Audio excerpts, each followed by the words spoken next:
إن الحمد لله نحمده ونستعينه ونستغفره ونؤمن به ونتوكل عليه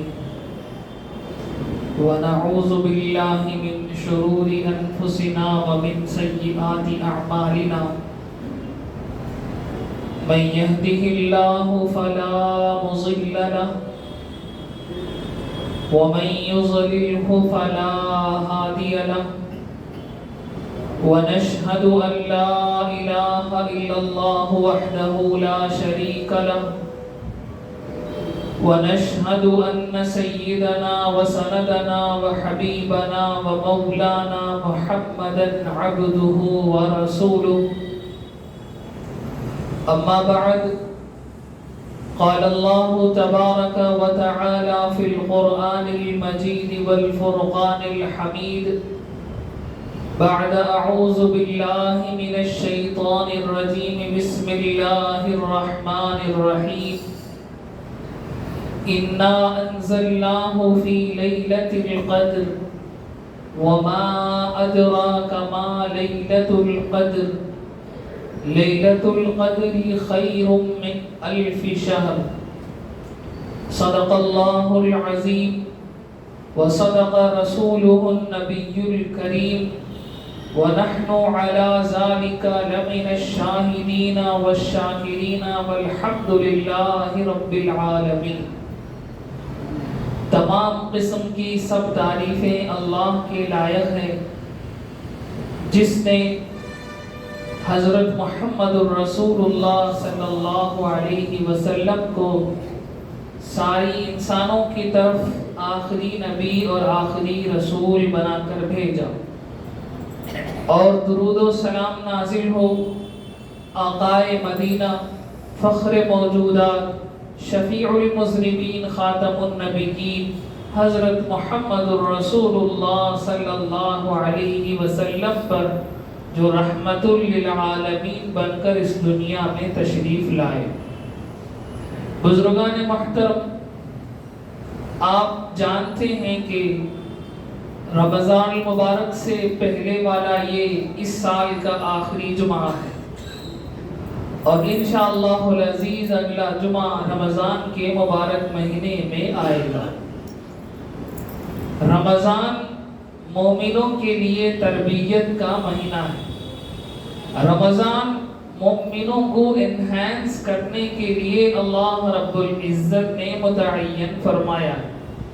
دیکھنے میں رمضان کی کوئی خصوصیت نظر نہیں آتی، عام دنوں کی طرح وہ ایک دن لگتا ہے، اس میں بھی اسی طرح سورج نکلتا ہے، شام میں سورج ڈوب جاتا ہے، کوئی خاص فرق اس دنیا کے اندر رمضان کے حوالے سے ہمیں نظر نہیں آتا۔ لیکن بات یہ ہے کہ اللہ جس کو اپنا بنا لے اس کے اندر خوبصورتی خود سے پیدا ہو جاتی ہے، اس کے اندر عزت اور تقدس خود سے پیدا ہو جاتی ہے۔ دیکھیں کعبہ شریف کچھ بھی نہیں ہے، پتھروں کی چند دیواریں ہیں۔ کعبہ شریف اپنے اندر کچھ بھی نہیں رکھتا، صرف چند پتھر ہیں، خوبصورت کوئی نہیں ہے وہ دیکھنے میں۔ اس کے اندر رنگ و روغن، اس کے اندر پینٹنگ تو دور کی بات ہے، اس کے اوپر پلاسٹر تک بھی موجود نہیں ہے، لیکن اس کو اللہ نے اپنا بنا لیا، اس کو اللہ نے بیت اللہ یعنی اپنا گھر ڈکلیئر کر دیا۔ تب اس کے اندر وہ لذت ہے، اس کے اندر وہ مزہ ہے، اس کے اندر وہ کشش ہے کہ آدمی دوسرے دنیا کے جہان کے منظروں کو دیکھے، وہ لطف اور وہ کشش اور وہ جاذبیت جو کعبہ شریف کے اندر موجود ہے وہ دنیا کے کسی دوسرے منظر کے اندر موجود نہیں۔ تو معلوم یہ ہوا کہ جسے اللہ اپنے طرف منسوب کر لیتا ہے، جسے اللہ اپنا بنا لیتا ہے، جسے اللہ کہتا ہے کہ یہ میرا ہے، تو بات ختم ہو جاتی ہے، وہ اس کے اندر دنیا جہان کا تقدس پیدا ہو جاتا ہے، اس کے اندر برکتیں پیدا ہو جاتی ہیں، اس کے اندر عظمتیں پیدا ہو جاتی ہیں، چاہے دیکھنے میں وہ سمپل کیوں نہ ہو، چاہے وہ دیکھنے میں سیدھا سادہ کیوں نہ نظر آئے، چاہے دیکھنے میں وہ کوئی رنگ برنگا نہ ہو، لیکن اللہ کی طرف جب وہ منسوب ہو جاتا ہے تو پھر اس کے اندر وہ ساری خوبیاں پیدا ہو جاتی۔ اب رمضان کے بارے میں دیکھیں کہ رمضان کو بھی اللہ نے اپنے طرف منسوخ کر لیا، رمضان کو اللہ نے مقدس بنا دیا، رمضان کو اللہ نے برکتوں والا بنا دیا۔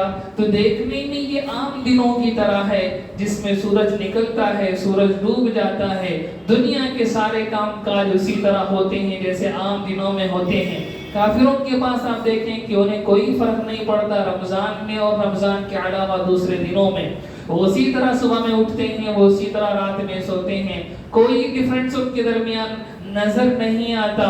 لیکن مسلمان سمجھتے ہیں کہ اللہ نے اس کو اپنی طرف منسوخ کر لیا ہے، اس لیے اس کا تقدس بڑھ گیا، اس لیے اس کی عظمت بڑھ گئی، اس کی برکتیں بڑھ گئی۔ تو پہلی بات تو یہ ہے کہ رمضان تربیت کا مہینہ ہے۔ دوسری بات یہ ہے کہ رمضان اللہ کا اپنا منسوخ کردہ مہینہ ہے، اللہ نے اسے اپنے لیے منتخب کر لیا۔ یہ دو باتیں کافی ہیں اس بات کو سمجھنے کے لیے کہ ایک مومن کو رمضان کی تیاری بہت پہلے سے شروع کر لینی۔ یہ دو باتیں بس انف ہیں۔ آپ توجہ فرما لیں کہ مجھے تربیت اس مہینے میں ہونی، تربیت کیا ہونی ہے آگے میں حدیث شریف کی تشریح میں آپ کو بیان کروں گا۔ جب رمضان مبارک آتا تو شعبان کے آخری موقع پر، آخری رات میں سرکار دو عالم صلی اللہ علیہ وسلم نے ایک خطبہ دیا، صحابہ کو جمع کیا۔ ایک مرتبہ کا واقعہ ہے، شعبان کے بالکل آخری رات میں سرکار دو عالم صلی اللہ علیہ وسلم نے صحابہ کو جمع فرمایا، جمع فرما کر ایک خطبہ دیا جو تھوڑا سا لمبا ہے۔ اس خطبے کے اندر سرکار دو عالم صلی اللہ علیہ وسلم نے رمضان کے استقبال کا طریقہ سمجھایا کہ دیکھو رمضان آ رہا ہے، تمہیں اس میں کیا کیا چیزیں کرنی ہیں، کس طرح سے تم پریپیئر کرو گے اپنے آپ کو، اس کو سرکار دو عالم صلی اللہ علیہ وسلم نے اس خطبے کے اندر بیان فرمایا۔ فضائل الاوقات کے نام سے امام بیہقی رحمہ اللہ کی ایک کتاب ہے، اس میں یہ پورا خطبہ انہوں نے نقل کیا ہے۔ حضرت سلمان فارسی رضی اللہ تعالیٰ عنہ فرماتے ہیں کہ شعبان کے آخری رات میں سرکار دو عالم صلی اللہ علیہ وسلم نے ہمیں خطبہ دیا۔ کیا خطبہ دیا وہ میں لکھ کر لایا ہوں، ورڈ بائی ورڈ سنیں گے اور پھر اس کے بارے میں اس کی مختصر تشریح کروں گا۔ بس آج کی اس تقریر کا یہی خلاصہ ہوگا۔ اللہ کے نبی صلی اللہ علیہ وسلم نے ممبر پر تشریف فرما کر ارشاد فرمایا، ایھا الناس، اے لوگو، قد ازلکم شہر عظیم شہر مبارک، تم پر ایک عظیم مہینہ سایہ فگن ہے، تم پر ایک عظیم مہینہ آنا چاہتا ہے، اور وہ مبارک والا مہینہ ہے، وہ بابرکت مہینہ ہے۔ ایک عظیم مہینہ تمہارے پاس آنے والا ہے اور وہ بابرکت مہینہ ہے۔ پھر فرمایا فیہ لیلۃ خیر من الف شہر، اس میں ایک رات ہے جو 1000 مہینوں سے بہتر ہے، اس میں ایک رات ہے جو 1000 مہینوں سے بہتر ہے۔ وہ کون سی رات ہے؟ وہ لیلۃ القدر کی رات ہے۔ سرکار لیلۃ القدر کا تذکرہ رمضان سے پہلے کر رہے ہیں تو اہمیت سمجھیے لیلۃ القدر کی۔ لیلۃ القدر کے بارے میں ہمارے یہاں جتنی لاپرواہی ہوتی ہے اللہ معاف فرمائے، اللہ معاف فرمائے۔ لیلۃ القدر کی تلاش ایک مومن کو پہلے ہی رمضان سے کرنے شروع کر دے گی۔ پہلے رمضان سے لیلۃ القدر کی تیاری، لیلۃ القدر کی تلاش ایک مومن کو شروع کر دے گی۔ کیوں؟ لیلۃ القدر کون سی رات میں ہوتی ہے یہ کسی کو نہیں معلوم، یہ کسی کو نہیں معلوم۔ 27 کو ہم سمجھتے ہیں رمضان کی 27 کو جب قرآن مجید حافظ صاحبان تراویح میں ختم کرتے ہیں تو اس وقت شب قدر ہوتا ہے۔ لوگ یہی کہتے ہیں کہ شب قدر کی شب قدر ہے، شب قدر 27 کو نہیں ہوتا۔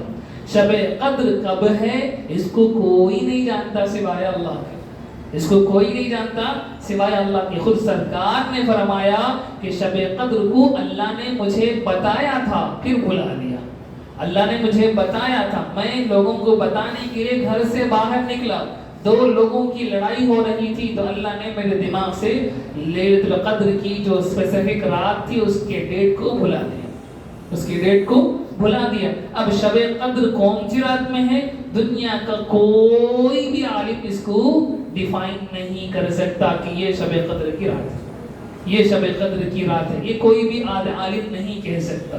علماء نے لکھا ہے کہ شب قدر کو اللہ نے پورے رمضان میں گھما دیا ہے، یعنی ایک سال میں 21 کو آئے گی تو دوسرے سال میں 29 کو آ سکتی، تیسرے سال میں 15 کو آ سکتی، چوتھے سال میں 4 کو آ سکتی، کسی بھی طرح سے ہو سکتی ہے۔ پورے رمضان میں اللہ نے گھما دیا ہے لیلۃ القدر کی رات کو، یہ علماء نے لکھا ہے۔ تو سرکار کی اس بات سے بھی ہمیں اندازہ ہوتا ہے کہ رمضان شروع ہونے سے پہلے لیلۃ القدر کی اہمیت کو بیان کر رہے ہیں کہ فیہ لیلۃ خیر من الف شہر، اس میں ایک ایسی رات ہے جو 1000 مہینوں سے بہتر ہے۔ پھر فرمایا جعل اللہ صیامہ فریضہ، اللہ نے اس مہینے کے روزوں کو فرض قرار دیا ہے۔ فرض قرار دیا ہے کا مطلب ہے کمپلسری ہے، کوئی چھوڑ نہیں سکتا، کوئی چھوڑ نہیں سکتا۔ آج روزہ رکھ لیتے ہیں، آج بہت تھک گیا ہوں اس لیے کل روزہ چھٹی کر دیتے ہیں، مجھے آج زیادہ کام ہے اس لیے میں آج نہیں روزہ رکھوں گا، کل روزہ رکھ لوں گا۔ یہ سارے ڈھیل شریعت کے اندر روزوں کے بارے میں نہیں، روزے کمپلسری ہیں، آپ کو 1000 مشکلات ہو روزے رکھنے۔ ہاں ایکسپشنز ہیں، اگر کوئی بیمار ہے تو قرآن مجید نے اس کو مہلت دی ہے کہ وہ اچھے ہونے کے بعد دوبارہ روزہ رکھ لے۔ اگر کوئی سفر میں گیا ہوا ہے، ارجنٹ سفر ہے، وہ گھومنے کے لیے نہیں، ویکیشن پر نہیں ہے، ارجنٹ سفر کے لیے نکلا ہوا ہے، تو اس کے لیے اب وہ روزے چھوڑ سکتا ہے، لیکن بعد میں اسے روزے رکھنے ہیں۔ تو روزے کمپلسری ہیں، فرض ہیں، جیسے نمازیں فرض ہیں اسی طرح روزے فرض ہیں۔ پھر فرمایا وَقِيَامَ لَيْلِهِ تَطَوُّعًا، اور اس رات کے قیام کو، اس رات میں عبادت کرنے کو اللہ نے تطوع بنایا ہے۔ تطوع کا مطلب ہے ریکمینڈڈ، تطوع کا مطلب ہے ریکمینڈڈ، یعنی کرنا چاہیے، کمپلسری نہیں، کمپلسری سے کم درجہ، کرنا چاہیے، سننا جسے ہم کہہ سکتے ہیں۔ سرکار فرماتے ہیں کہ رمضان کی راتوں میں عبادت کو ہم نے تطوع بنایا ہے، ریکمینڈڈ قرار دیا ہے، یعنی کرنا چاہیے، مومن کو کرنا چاہیے۔ دوسری حدیثوں میں ارشاد فرمایا جو اس رات کو ایمان اور احتساب کے ساتھ، ایمان یعنی یقین رکھ کر اللہ پر اور ثواب کی امید کر کے تراویح پڑھے گا، اس کو اللہ مغفرت کر دیتے ہیں، اس کی اللہ مغفرت کر دیتے ہیں۔ پھر آگے فرمایا من تقرب فیہ بخصلۃ من الخیر کان کمن ادى فریضۃ فیما سوا، اس مہینے میں اگر کوئی بھلائی کا چھوٹا کام کرے گا تو اللہ اسے دوسرے مہینوں میں فرض کرنے کا درجہ، فرض کرنے کا ثواب دیں گے۔ یعنی اس مہینے میں اگر کوئی چھوٹی سی نفل کام کرے گا تو دوسرے مہینوں میں فرض کا جو ثواب ملتا ہے، اس مہینے میں اللہ نفل کام کے کرنے پر وہ ثواب دے۔ پھر آگے فرمایا وَمَنْ أَدَّى فِيهِ فَرِيضَةً كَانَ كَمَنْ أَدَّى 70 فَرِيضَةً فِي مَا سِوَاهُ، اور اگر کوئی اس مہینے میں ایک فرض ادا کرے گا تو اللہ دوسرے مہینوں میں 70 فرض ادا کرنے کا ثواب دیں گے۔ اس مہینے میں ایک فرض کا ثواب 70 فرضوں کے برابر ہے۔ تو آپ اندازہ کر لیں کہ آدمی کتنا لوٹ سکتا ہے، کتنا بڑا آفر اللہ رب العزت نے رمضان میں ڈالا ہوا ہے۔ رمضان کا آفر یہ باری تعالیٰ شانہ اناؤنس کرتے ہیں کہ تم ایک نفل کرو ہم تمہیں فرض کا ثواب دیں گے، ایک فرض کرو ہم تمہیں 70 فرضوں کا ثواب دیں گے۔ سرکار آگے فرماتے ہیں وَهُوَ شَهْرُ الصَّبْرِ، اور یہ صبر والا مہینہ ہے، یہ صبر والا مہینہ ہے۔ وَالصَّبْرُ ثَوَابُهُ الْجَنَّةُ، اور صبر کا ثواب پتہ کیا ہے؟ صبر کا ثواب جنت ہے۔ صبر کا مطلب کیا ہے؟ صبر کا مطلب ہمارے ذہن میں یہ بیٹھا ہوا ہے کہ صبر کسی انسان پر آفت آ جائے، مصیبت آ جائے تو اس پر اپنے آپ کو تھام لینا، یہ صبر ہوتا ہے۔ لیکن شریعت میں صبر کا بہت کمپریہنسو، بہت وائڈ معنی ہے۔ صبر کہتے ہیں شریعت میں 3 باتوں کو، شاید اس سے پہلے بھی میں نے ڈسکس کیا ہے اس پر۔ ایک ہوتا ہے صبر علی الطاعہ، اور ایک ہوتا ہے صبر علی المعصیہ، اور ایک ہوتا ہے صبر علی المصیبہ۔ 3 طرح کے صبر ہوتے ہیں شریعت میں۔ صبر علی الطاعہ کا مطلب ہے عبادتوں پر صبر۔ عبادتوں پر صبر کا کیا مطلب ہے؟ عبادتوں پر صبر کا مطلب ہے کہ میں جب بھی عبادت کروں گا تو مجھے کچھ نہ کچھ تکلیف ہوگی، اس تکلیف کو میں اللہ کے لیے ایکسپٹ کر لوں، یہ ہے صبر علی الطاعہ۔ تکلیف عبادت کرنے پر ہوتی. آپ فجر پڑھیں گے تو آپ کو تکلیف ہوگی. بہترین نیند کو چھوڑ کر اے سی کے کمروں میں کمبل اوڑے ہوئے ہیں ان کو چھوڑ کر آپ کو نکلنا ہوگا اور اللہ کے بارگاہ میں آ کر سجدہ کرنا ہوگا. تو یہ چھوڑ کر نیند قربان کر کے آپ جو اٹھتے ہیں اس میں آپ کو تکلیف پہنچتی ہے. اس تکلیف کو آپ ایکسپٹ کر لیتے ہیں اللہ کے لیے, تو یہ صبر کر رہے ہیں آپ, یہ صبر کر رہے ہیں آپ. ان اللہ مع الصابرین میں آپ بھی شامل ہیں. سبحان اللہ. ظہر کا وقت ہے, کام دھندے کا پیک ہے, آپ اپنے دھندے کو قربان کر کے ظہر کی نہ جماعت کے لیے آتے ہیں. جمعہ کی اذان ہو گئی, جمعہ کی اذان کے بعد کاروبار کرنا ناجائز ہے. آپ اذان سن کر اپنے کاروبار کو جو چل رہا تھا بند کر کے آتے ہیں تو آپ کو تکلیف پہنچے گی, آپ کا گھاٹا 1% ہوگا, تو اس پر آپ اس کو ایکسپٹ کر لیتے ہیں اللہ کے لیے. تو یہ ہے صبر علی الطاعہ, یہ ہے صبر علی الطاعہ. اور اللہ ان اللہ مع الصابرین میں جو اللہ کہتے ہیں کہ میں صبر کرنے والوں کے ساتھ ہوں, تو وہ آپ لوگوں کے ساتھ بھی ہیں اگر آپ نے طاعت پر صبر کیا. سبحان اللہ. اسی طرح رمضان کے مہینے میں آپ دھوپ میں کام کرتے ہیں, آپ نے اللہ کے لیے روزہ رکھا ہوا ہے, صبح سے شام تک روزے کی شدت آپ برداشت کرتے ہیں اور اس پر اپنے آپ کو یہ تیار کر لیتے ہیں, اپنے آپ کو تھام لیتے ہیں کہ میں اللہ کے لیے روزہ رکھ رہا ہوں. تو جو تکلیف آپ کو پہنچتی ہے اس تکلیف کو آپ نے اللہ کے لیے ایکسپٹ کر لیا, تو آپ طاعت پر صبر کرنے والے ہیں, آپ کا شمار صابرین میں ہوگا. یہ ہے صبر علی الطاعہ. اور دوسرا ہے صبر علی المعصیہ. صبر علی المعصیہ کا مطلب ہے گناہوں کو چھوڑنے میں جو تکلیف ہوتی ہے اس تکلیف کو اللہ کے لیے ایکسپٹ کر لینا, یہ صبر علی المعصیہ. یہ صبر علی المعصیہ. سامنے نامحرم عورت آ گئی, میں نے اللہ کے لیے اپنے دل کو تھام کر اپنی نگاہوں کو نیچے کر لیا, تو مجھے ایک جھٹکا لگے گا, ایک تکلیف پہنچے گی, ایک طرح کا دکھ محسوس ہوگا, اس کو میں نے اللہ کے لیے ایکسپٹ کر لیا. تو یہ صبر علی المعصیہ ہے. میں نے صبر کیا ہے گناہ چھوڑنے پر, میں نے صبر کیا ہے گناہ چھوڑنے پر. یہ گاہک آیا, ایک گراہک آیا, اسے آرام سے دھوکہ دے سکتا ہوں میں, وہ زیادہ ہوشیار نہیں ہے. دھوکہ دینے کا پورے موقع تھا, پوری اپرچونٹی تھی, لیکن میں نے اللہ کے لیے اس کو دھوکہ نہیں دیا. تو اس کو دھوکہ نہ دینے پر مجھے ایک تکلیف پہنچے گی, اس تکلیف کو میں نے اللہ کے لیے ایکسپٹ کر لیا. تو یہ صبر علی المعصیہ, یہ صبر علی المعصیہ ہے. اس پر بھی اللہ مجھے صبر کرنے والوں کا ثواب دیں گے. اور تیسری ہے صبر علی المصیبت, جو ہم سب جانتے ہیں کہ کسی کو مصیبت پہنچے تو اس کو وہ اللہ کے لیے تھام لیتا ہے, تو وہ صبر علی المصیبت. یہاں یہ بات بھی سمجھے, اللہ کے نبی فرماتے ہیں الصبر عند الصدمۃ الاولی, صبر تکلیف جب پہنچتی ہے اسی وقت کرنے کا نام. صبر تکلیف جب پہنچی اس وقت خوب باویلا کیا, اللہ کو برا بلا کہا, شکوے شکایتیں کی, بعد میں 1-2 دن کے بعد جب ٹھنڈا ہو گیا آپ کہتا ہے کہ میں صبر کر رہا ہوں, تو یہ صبر نہیں ہے, یہ صبر نہیں ہے. جب تکلیف پہنچی اسی وقت اپنے آپ کو اللہ کے لیے تھام لیا, یہ صبر ہے.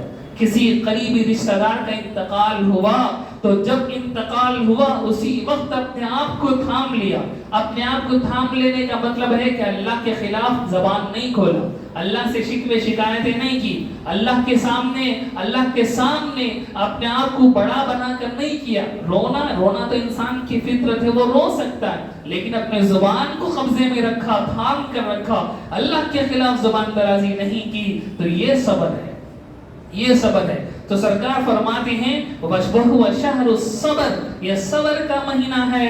وَالصَّبْرُ صَوَابُهُ الْجَنَّةُ, اور صبر کا ثواب جنت ہے, صبر کا ثواب جنت ہے. اور آگے فرمایا وَشَهْرُ الْمُوَاسَاةِ, یہ غم خاری کا مہینہ ہے.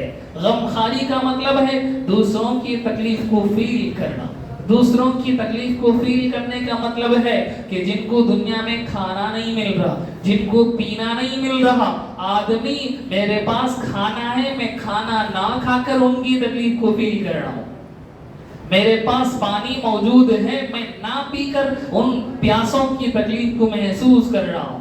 میرے پاس بیوی ہے, میں اسے نہ مل کر جو غیر شادی شدہ ہیں، جو شادی نہیں کر پا رہے ہیں، ان کی تکلیف کو فیل کر رہا ہوں۔ وَهُوَ شَهْرُ الْمُبَاسَات، یہ غم خاری کا مہینہ ہے۔ وَشَهْرٌ يُزَادُ فِي رِزْقِ الْمُؤْمِنِ فِيهِ، اور سرکار فرماتے ہیں یہ ایسا مہینہ ہے جس میں مومن کی روزی کو اللہ زیادہ کر دیتے ہیں، مومن کے رزق میں اللہ زیادتی عطا کرتے ہیں۔ ایسا ہی ہوتا ہے، ہر یہ کاروبار میں اس مہینے کے اندر برکت ہو جاتی ہے، کھانے میں برکت ہو جاتی ہے، پینے میں برکت ہو جاتی ہے۔ جو ایک وقت صحیح ڈھنگ سے نہیں کھا پاتا تھا وہ بھی افطار کے وقت مرغن غذائیں، مختلف قسم کی غذائیں دسترخوان پر پاتا ہے۔ تو اس مہینے میں اللہ روزی روٹی کے اندر برکت دے دیتے ہیں، اور فرمایا من فطر فیہ صائما کان لہ مغفرۃ لذنوبہ وعتق رقبتہ من النار، جو اس مہینے میں ایک روزے دار کا افطار کرائے گا اس کے لیے وہ افطار کرانا اس کے گناہوں کی بخشش ہوگی اور اس کو جہنم سے آزاد کرانے کا سبب ہوگا۔ یہ تو ہم کراتے رہتے ہیں ماشاءاللہ العزیز۔ وَكَانَ لَهُ مِثْلُ أَجْرِهِ مِنْ غَيْرِ أَنْ يَنْقُصَ مِنْ أَجْرِهِ شَيْءٌ، اور اس کے لیے اتنا ثواب ملے گا جتنا اس روزے دار کو ثواب ملتا ہے، اس روزے دار کے ثواب میں کوئی کمی نہیں ہوگی۔ یہ آقا نے فرمایا جو کسی روزے دار کا جسے روزہ افطار کرنے کی طاقت نہیں ہے، یہ مطلب ہے جو اچھا کھاتا پیتا ہے، جس کے گھر میں بہترین قسم کا دسترخوان لگا ہوا ہے، اس کو افطار کراتے ہیں تو اللہ ثواب دے سکتے ہیں، لیکن حدیث کا مطلب یہ ہے کہ جو افطاری نہیں کر سکتا، جس کے پاس افطاری کرنے کی طاقت نہیں ہے، جو اتنا فقیر ہے کہ اس نے روزہ تو رکھ لیا لیکن افطاری کرنے کے لیے اس کے پاس موجود نہیں ہے کوئی بھی چیز، تو سرکار فرماتے ہیں جو ایسے روزے دار کی افطار کرا دے تو اس کے لیے اس کے روزے کا جتنا ثواب ہے اتنا ثواب بھی اللہ اسے دیں گے، اس فقیر کے ثواب میں کوئی کمی بھی نہیں کریں گے، اور اس روزے افطار کرانے والے کی گردن کو جہنم سے آزاد کرا دیں گے۔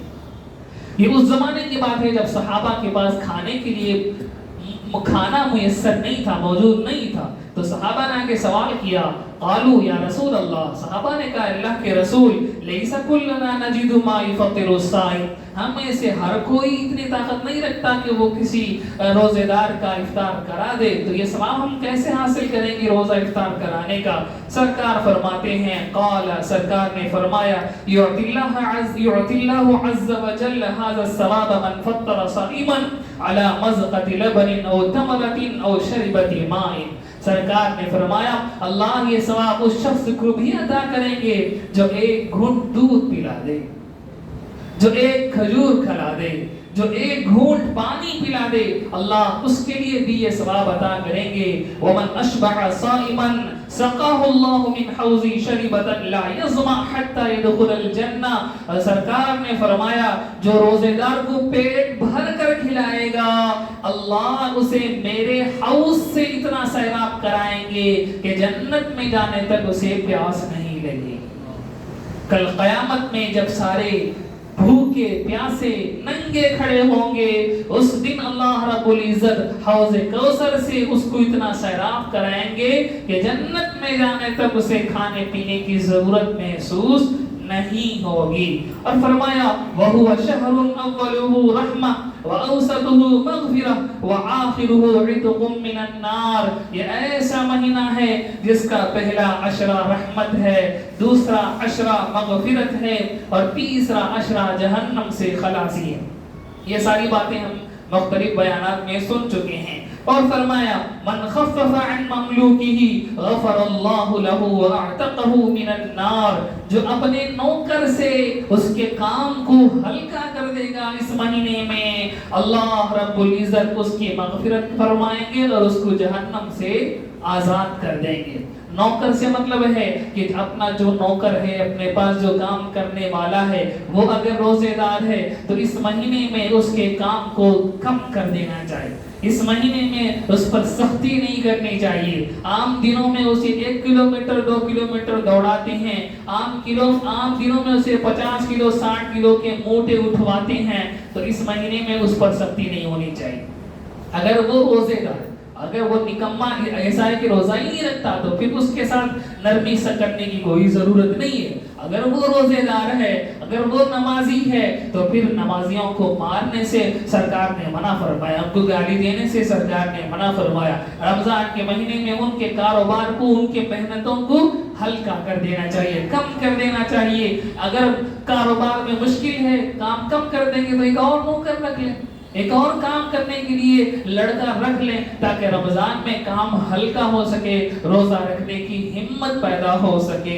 تو یہ سرکار نے فرمایا کہ جو ایسا کرے گا اسے جہنم سے بھی چھٹی مل جائے گی اور اس کے سارے گناہوں کو بھی اللہ رب العزت معاف کر دیں. اور آگے فرمایا وَاسْتَكْثِرُوا فِيهِ مِنْ أَرْبَعِ خِصَالٍ, اس مہینے میں 4 کام زیادہ کرو, اس مہینے میں 4 کام زیادہ کرو. اب ہمیں رمضان کے پہلے دن سے یہ شروع کر دینی ہے. شعبان کی آخری تاریخ کو تو میں آپ سے بات نہیں کر سکتا کیونکہ وہ جمعہ نہیں ہے, تو اس لیے میں بیان کر رہا ہوں. 4 باتیں مضبوطی کے ساتھ تھام لو. خصلتان ترضون بهما ربکم, 2 باتیں ایسی ہیں جن سے تمہارا رب راضی ہوتا ہے, 2 باتیں ایسی ہیں جن سے تمہارا رب راضی ہوتا ہے. وَخَصْلَتَانِ لَا غِنَى بِكُمْ عَنْهُمَا, اور 2 باتیں ایسی ہیں جن کے بغیر تمہارا چارہ نہیں ہے, تم قریبا کرنا ہی ہوگا تمہیں. 4 کام کرنے ہیں, 2 باتیں ایسے ہیں, 2 کام ایسے ہیں جن سے رب راضی ہوتا ہے, 2 کام ایسے ہیں جو تمہیں کرنا ہی ہوگا, ان کو چھوڑ نہیں سکتے. فَأَمَّا الْخَصْلَتَانِ اللَّتَانِ تُرْضُونَ بِهِمَا رَبَّكُمْ, وہ 2 کام جن سے تمہارا رب راضی ہوتا ہے وہ کون سے ہیں؟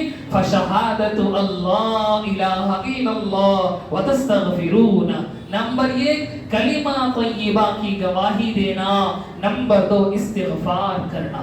اس مہینے کے یہ 2 اہم ترین کام ہیں کہ اللہ پر اپنے توحید کو مضبوط کریں, اللہ کی وحدانیت کو دلوں کے اندر بٹھائیں, کلمہ طیبہ کی کثرت سے ورد کریں, لا الہ الا اللہ کا کثرت سے ذکر کریں. نمبر 2 استغفار کو اپنے پلوں میں باندھ لیں, اٹھتے بیٹھتے چلتے پھرتے جاتے آتے کلمہ زبان پر استغفار ہو. جیسے حجاج تلبیہ کہتے ہیں, رمضان کے مہینے میں پورے مومنین کو چاہیے کہ وہ استغفار کرتے ہیں, وہ استغفار کر, اتنا استغفار سے اس زمین کو بھر دے کہ اللہ کی رحمت غالب آ جائے, اتنے استغفار سے اس زمین کو آباد کر دے کہ اللہ کو اس زمین پر عذاب بھیجنے میں شرف محسوس ہو. قرآن مجید کہتا ہے جب تم استغفار کرو گے تو اللہ اپنے عذاب کو روک لیتے ہیں. فلسطین کے اوپر جو مصیبتیں, ہم یہاں سے استغفار اتنی کثرت سے بھیجیں آسمانوں پر کہ آسمان سے جو مصیبتیں جو بلائیں نازل ہو رہی ہیں وہ بند ہو جائیں. رمضان کے مہینے میں یہ پیشن اپنا بنا لیں, اپنے فون کو سائیڈ پر کریں, اٹھتے بیٹھتے زبان پر استغفار ہو, استغفار ہو, استغفار ہو. اور وَأَمَّا اللَّتَانِ لَا غِنَىٰ بِكُمْ عَنْهُمَا, اور 2 باتیں جن سے تمہیں بچ نہیں سکتے, تمہارا کوئی چاروکار نہیں ہے. فَتَسْأَلُونَ اللَّهَ الْجَنَّةَ, اللہ سے جنت کو مانگو. وَتَعُوذُونَ بِهِ مِنَ النَّارِ, اور جہنم سے پناہ مانگو. یہ 4 کام تم اس رمضان کے مہینے میں کر لو. سرکار دو عالم صلی اللہ علیہ وسلم نے شعبان کے آخری رات میں یہ پورا خطبہ صحابہ کے سامنے پڑھ کر سنایا. میں نے بھی سرکار کی سنت پر عمل کرتے ہوئے یہ پورا خطبہ ورڈ بائی ورڈ جیسے حدیث کی کتابوں میں موجود ہے آپ کے سامنے پڑھ کر سنا دیا ہے. رب العزت سے دعا فرمائیں اللہ رب العزت ہمیں رمضان کی قیمت وصول کرنے کی توفیق نصیب فرمائے. آمین. وآخر دعوانا